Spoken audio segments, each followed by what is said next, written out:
Limot. Limot. Tigna. Pengin ng limot. Bibili kati ako ng torbetet. Cecilio Sasuman. Si Cecilio Sasuman, one shot lang yan eh. Kumbaga, isa lang yung ginawa niyang segment eh. Meron siyang problema sa pagsasalita. Yung S niya nagiging T. Kaya siya sumikat dahil dun sa declamation piece niya na ang title ay Sino ang Dapat Sisihin?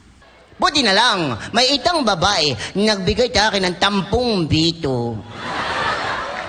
Wala pa raw siyang atawa. Ang ibig sabihin, siya ay bigla naman dumating yung bading niyang kasama, inaway ako, tinuntok ako sa node! Ang sakit-sakit ng aking node! Kaya sabi ko sa kanya, lagot ka sa akin, itutumbong kita!